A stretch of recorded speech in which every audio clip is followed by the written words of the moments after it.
Yo! Welcome back to the Fantasy Fixers Podcast.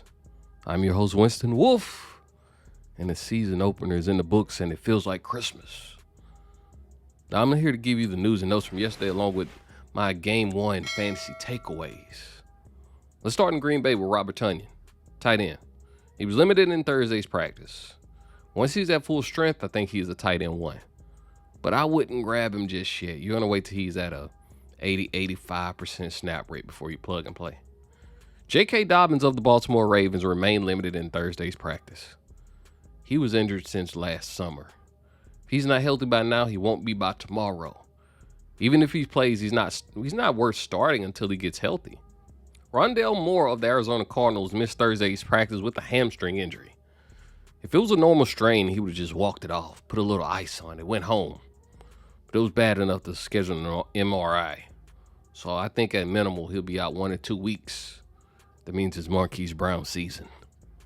Michael Thomas of the New Orleans Saints, my New Orleans Saints, was limited in practice Thursday. He might play. He might be limited. He won't be worth starting because he's not an every down player right now with his health hanging in the balance. We don't know what we're going to see. We haven't seen Michael Thomas play since December 2020. Take this one a little slow. You drafted him late. Take it slow. Wait. Ty Montgomery of the New England Patriots had a limited practice yesterday. This is the news I was waiting for, to see if he was just as injured as he looked in the preseason game. But I'll never forget when Ty was with Green Bay, and everybody told him to field the kick return to give Aaron Rodgers a chance to go down the field and win the game versus the Rams. Montgomery stormed out of the end zone, only to fumble the ball and allow the Rams to win the game. The Packers released him before the fans left the stadium. They wasted no time. But when it comes to Ty Montgomery, I really wanted to see if Ramondre Stevens could get the third down work and possibly steal the job. I guess we won't see until Sunday. The Ravens offensive coordinator said Baltimore will go with the hot hand at running back in week 1. If you ever wanted to know the definition of a committee, just rewind this for 3 seconds. I was on the Mike Davis train only because he was a starter that was on your waiver wire. But that was only if J.K. Dobbins misses times as well. He's been there all summer, and they signed Kenyon Drake during a phone interview. Like, hey, man, where you at? Las Vegas? You busy? Come through. That's about as much as they need to know before they picked him up. So I'm out on Mike Davis. But I wasn't starting him anyway. But a hot hand means 3 guys. When it comes to running back backfields, if 3 guys are in, nobody wins. Remember that. Sterling Shepard of the New York Giants was limited in Thursday's practice, and he's coming off an Achilles tear.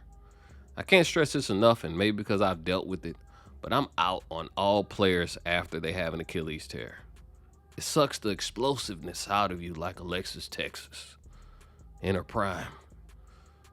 The guys who own in this receiving core is Kadarius Toney, and a deep sleeper would be Wan'Dale Robinson. I'm out on everybody else. They said Kenny Golladay is running routes like a newborn baby giraffe, so avoid that situation. George Kittle of the San Francisco 49ers suffered a groin injury, and it seems to be worse than expected. He's missed back-to-back practices and is unlikely to play week 1, which is disheartening because I really wanted to see Trey Lance with all of his weapons. I think this injury skyrockets Brandon Ayuk's stock, and he just might be on my love list for this week. Allen Lazard has an ankle injury and did not practice Thursday. As if we needed any more uncertainty amongst this group of receivers. Listen to me closely. Turn the music down. Listen to me. Sammy Watkins will go off in week 1. He does it every single year. He's done it 3 straight years. Trade him after week 1 and thank me later. It's extremely hard to trust any of these guys, but my money is on Romeo Doubs. If Christian Watson was 100%, he would be the guy I place my bets on. But he missed so much time over the summer and through the preseason. But they invested a lot to get Christian. So once he's 100%, he's on full go. But as far as right now, I think Romeo Doubs is probably the best bet. Chris Godwin of the Tampa Bay Buccaneers expect to be a game time decision for Sunday's game against the Cowboys. He practiced in full on Wednesday and missed Thursday's practice. I think he plays Sunday. but he'll be on a vicious snap count and won't see half the plays. Don't start him. Just wait. Now that we got the news that you absolutely should use out of the way, let's get into the fantasy takeaways from last night's game. I was wrong. I thought this would be a classic shootout. Josh Allen looked magical, and he scored 4 touchdowns in the season opener. Think it's safe to say he's the best QB in the league right now. I know you're going to say, no, it's Tom Brady, it's the GOAT. I would agree with that, but in a vacuum, I have to say Josh Allen is the best right now. The game has completely slowed down for him, and you can tell. 26 for 31, 297, 4 touchdowns. He was in complete control. And this is what dominance looks like. Has Ramsey lost a step? He seemed out of place all night. He got caught rushing Josh Allen on the Gabriel Davis touchdown. Then Diggs ran right past him like it was a turnstile on that 50-yarder. Very uncharacteristic like of him, but I guess we'll see in weeks to come. Let's start off with the Bills playmakers, the backfield. It's 3 guys. What did I just say? If 3 guys are in, then nobody wins. Don't start them. You're trying to divvy up 25 touches in the backfield with 3 guys. Good luck trying to figure out which one scores a TD. My money is on Zach Moss being the goal line back. That's going to get siphoned out to Josh Allen when he runs it in. So you can't start any of these guys. Just leave them on your bench. Diggs is in playoff form already. 8 for 122 and a touchdown. We expected this performance out of Stephon. That's why he was a first rounder, fringe first rounder. The winner of the Bills has to be Gabe Davis. 4 for 88 and a touchdown. This is what you want out of your 4th rounder. 12 to 15 points, and he didn't disappoint. All good offenses can only produce 2 viable receiving options. That can be wide receiver, or wide receiver, tight end. I thought the slot could have value for the Bills, but I have to exit stage door left. If Crowder and Isaiah McKenzie are sharing snaps out of the slot position, I don't want any. I have no stock in Dawson Knox as well. He's going to be TD dependent. I think that's it as far as the Bills go. Let's get on to the Rams. It's so weird how the opposing team is always louder than the Rams. First things first, elite left tackles aren't replaceable. I'm starting to notice that more and more. The Rams lost Andrew Whitworth in retirement, and they missed him like a kid misses his mama after being dropped off at the first day of kindergarten. Von Miller had his way with them. Stafford will be under duress all year unless they address the left tackle. Now, I don't see that happening. That's why the Cowboys signed 56-year-old Jason Peters off the couch when Tyron Smith went down. That's just a tough position to replace, and that's why those guys get paid so much money. Stafford went 29 for 41, a touchdown, 3 interceptions, sacked 7 times.